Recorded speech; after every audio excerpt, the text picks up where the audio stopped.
بسم اللہ الرحمن الرحیم۔ 17ویں سپارے کا آغاز جس سورہ مبارکہ سے ہو رہا ہے اس سورت کا نام سورۃ الانبیاء ہے۔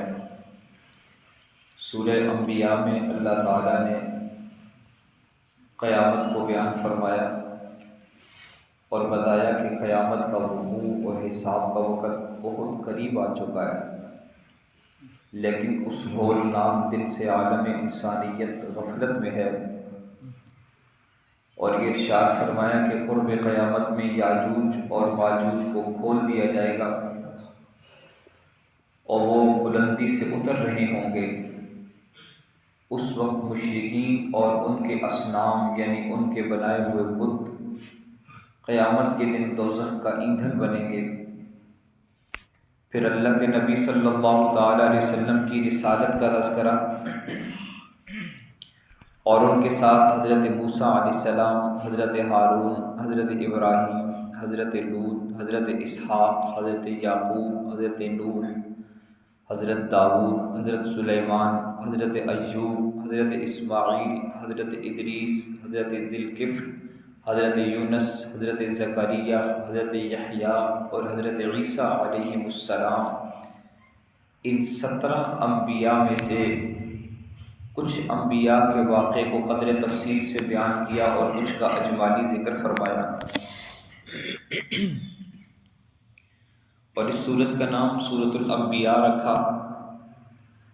انبیاء کرام اس کائنات میں کتنی تعداد میں اللہ تعالیٰ نے مبعوث فرمائے ہیں، یہ کائنات کا وہ راز ہے کہ جس کے بارے میں اللہ تعالیٰ کا دعویٰ ہے کہ یہ اللہ کے سوا اور کوئی نہیں جانتا۔ اس سورہ مبارکہ میں ایک آیت ایسی ہے کہ جس آیت میں اللہ تعالیٰ نے وہ دعویٰ بیان فرمایا، وہ مسئلہ ارشاد فرمایا کہ جو دعویٰ اور جو مسئلہ تمام انبیاء و رسل کی زندگی کا خلاصہ تھا اور ان کی دینی زندگی کا نچوڑ تھا اور ان کا پیغام تھا، اور اس کے بارے میں ارشاد فرمایا کہ وما ارسلنا من قبلک من رسول، ہم نے اس دنیا میں کوئی بھی ایسا رسول نہیں بھیجا الا نوحی الیہ، ہاں جو بھی رسول ہم نے بھیجا اس پر ہم نے یہ وحی ضرور فرمائی، ہم نے ان کو یہ بتایا کہ آپ کا یہ پیغام ہے، آپ کا یہ مشن ہے، انہ لا الہ الا اللہ، کہ اس کائنات میں عبادت صرف اور صرف ایک اللہ کی ہوگی، اللہ کے سوا کسی کی عبادت نہیں ہوگی۔ اس کائنات میں عالم انسانیت، عالم جنات کا مشکل کشا، حاجت روا، دعائیں سننے والا، پکار قبول کرنے والا، عطا کرنے والا صرف اور صرف ایک اللہ ہے۔ اللہ کے سوا اور کوئی نہیں ہے جو آپ کے دکھوں میں کام آ سکے۔ اور پھر اس دعوے پر بطور دلائل کے کچھ انبیاء کرام کے واقعات ارشاد فرمائے کہ ہم نے ابراہیم علیہ السلام کو آگ کے انگاروں پر ہم نے بچا کر دکھایا جب انہوں نے ہمیں پکارا۔ پھر اس کے بعد حضرت ایوب علیہ السلام کا واقعہ ارشاد فرمایا کہ ایوب علیہ السلام کو ہم نے بیماری میں آزمایا،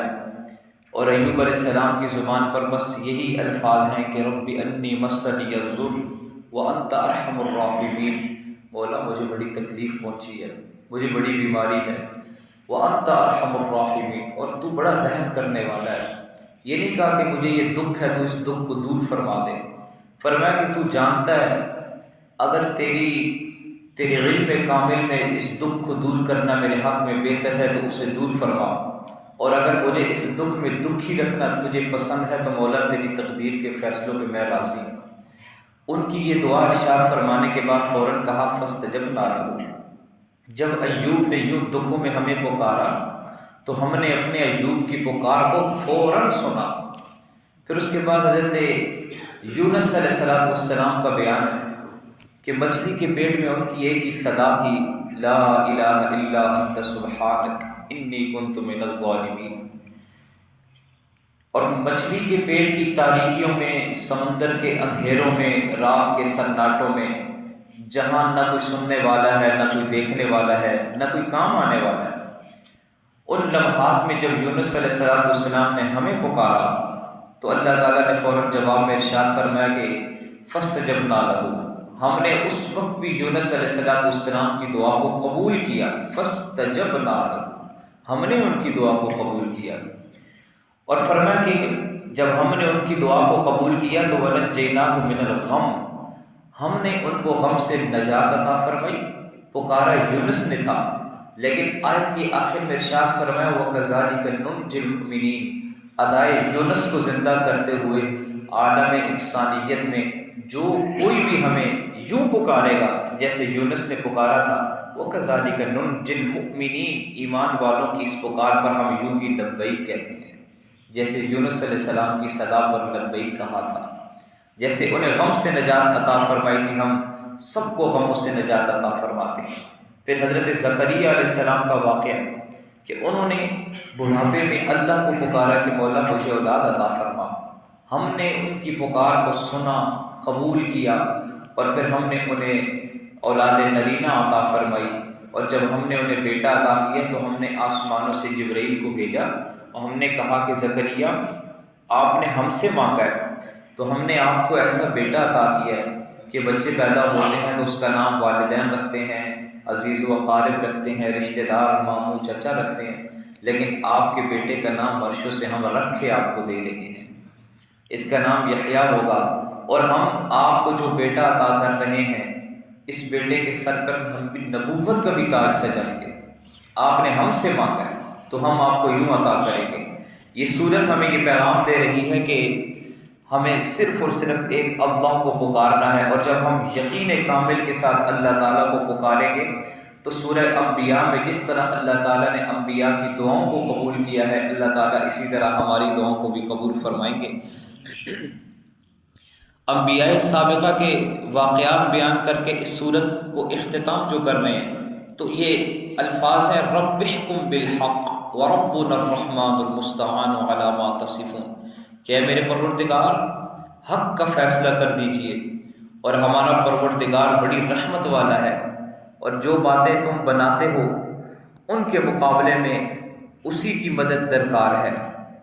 پھر اللہ تعالیٰ نے آخر میں توحید کے 6 دلائل ارشاد فرمائے، آسمان اور زمین دونوں ملے ہوئے تھے، ہم نے دونوں کو جدا جدا کیا، ہم نے ہر جاندار چیز کو پانی سے بنایا، ہم نے زمین میں پہاڑ بنائے تاکہ لوگوں کے بوجھ سے زمین ہلنے نہ لگے، زمین میں زلزلہ تھا، تھر تھراہٹ تھی، ہم نے پہاڑوں کو میخیں بنا کر زمین پر گاڑا اور زمین کو سکون عطا کیا، ہم نے زمین میں کشادہ راستے بنائے تاکہ لوگ ان پر چلیں، ہم نے آسمان کو محفوظ چھت بنایا، رات اور دن، سورج اور چاند کا نظام بنایا، ہر ایک اپنے مدار میں انتہائی تیز رفتاری سے گھوم رہا ہے، نہ ان میں ٹکراؤ ہے اور نہ ہی وہ آپس میں خلط ملط ہوتے ہیں۔ 17ویں سپارے میں دوسری سورت جو مکمل اس سپارے میں ہے وہ ہے سورہ حج۔ سورہ حج کا آغاز ایسی ہولناک آیت سے ہو رہا ہے، یا ایھا الناس اتقوا ربکم ان زلزلۃ الساعۃ شیء عظیم، اے لوگو اللہ سے ڈرو، قیامت کا جو زلزلہ ہے، اللہ جو زمین کو ہلا کے رکھ دیں گے، وہ بہت سخت بڑا ہولناک ہے۔ اس سورت کا آغاز اس انداز سے ہو رہا ہے، اور اس سورت کا نام ہے سورہ حج۔ اس سورت میں اللہ تعالیٰ نے حضرت ابراہیم علیہ السلام کی ایک ندا کو بیان فرمایا کہ ایک بنجر زمین پر،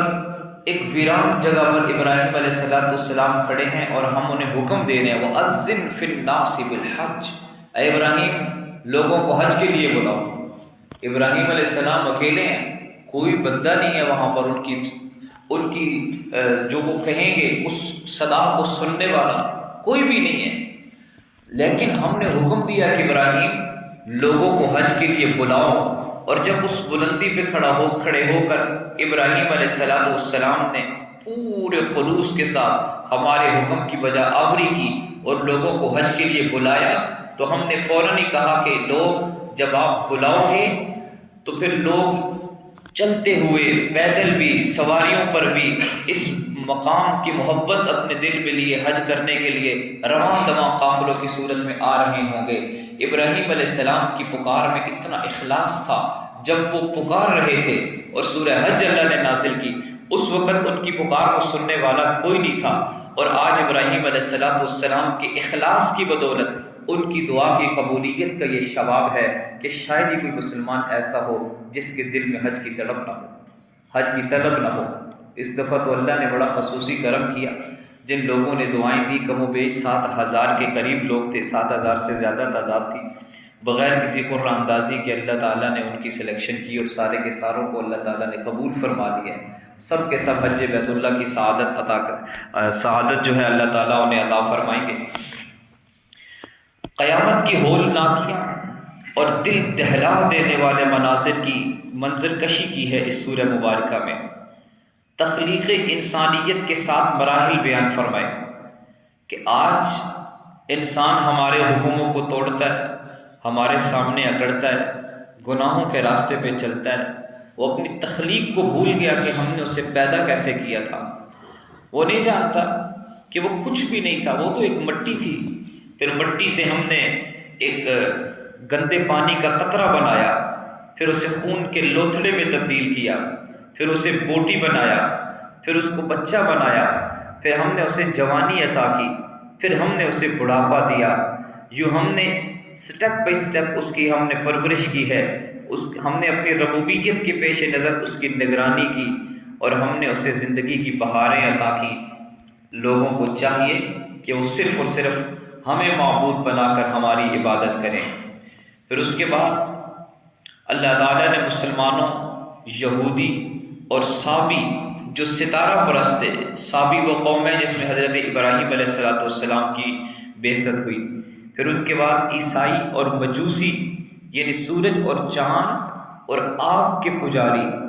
اور مشرکین جو بتوں کے پجاری ہیں، ان کے بارے میں اللہ تعالیٰ نے بیان کیا۔ ابراہیم علیہ السلام کا اعلان حق اور ان کا اعلان حج بیان فرمایا کہ ابراہیم علیہ السلام جبل ابی قبیس پر کھڑے ہو کر حج کا اعلان کر رہے ہیں،